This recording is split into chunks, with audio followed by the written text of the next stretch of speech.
केंद्रीय अर्थसंकल्पाला सामाजिक चेहरा। भाजपाचे आमदार निरंजन डावखरे यांचे प्रतिपादन।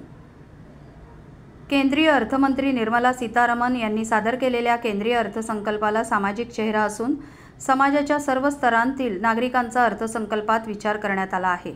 चाकरमानी नागरिकांपासून नवउद्योजक आणि गरीब महिला, युवक आणि शेतकऱ्यांना अर्थसंकल्पात दिलासा मिळाला असून देशाची विकसित भारताकडे वाटचाल सुरू झाली आहे, असे प्रतिपादन भाजपाचे कोकण पदवीधर मतदारसंघातील आमदार निरंजन डावखरे यांनी आज पत्रकार परिषदेत केले। भाजपाच्या वतीने यंदाच्या केंद्रीय अर्थसंकल्पाची माहिती देऊन चर्चा करण्यासाठी ठाणे विभागीय कार्यालयात प्रबुद्ध संमेलन आयोजित करण्यात आले होते। या संमेलनानंतर आयोजित केलेल्या पत्रकार परिषदेत आमदार निरंजन डावखरे यांनी अर्थसंकल्पाविषयी सविस्तर माहिती दिली।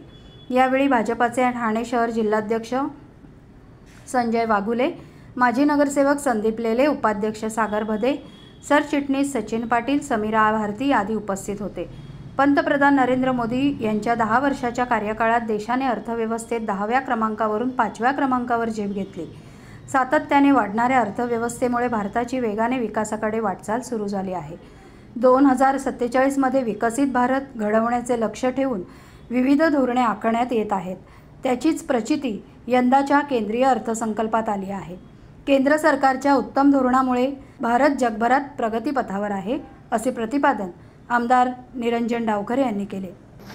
आपल्याला सगळ्यांना कल्पना आहे की केंद्रीय अर्थमंत्री निर्मला सीतारामन मॅडम यांच्याकडनं बजेट मांडला गेला आणि बजेट मांडल्यानंतर महाविकास आघाडीचे खासदार यांनी एक फेक नॅरेटिव्ह टाकण्याचा प्रयत्न केला की याच्यामध्ये महाराष्ट्रासाठी काही नाही।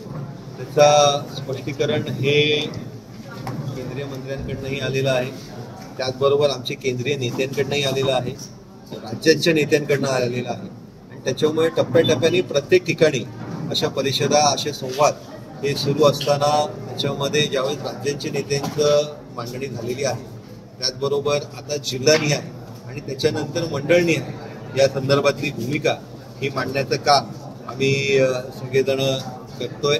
लोकसभेच्या बजेटवरची चर्चा अजूनही पार्लमेंटमध्ये सुरू आहे, त्याच्यामुळे याचं सविस्तर आणि सडेतोड उत्तर हे महायुतीच्या खासदारांच्या माध्यमानेही लोकसभेमध्ये मांडला जात आहे। पण लोकांमध्ये हे संदेश जाणं गरजेचं आहे, त्या दृष्टिकोनाने हे संवादाचे संमेलन हे ठिकठिकाणी आयोजित केले जात आहे।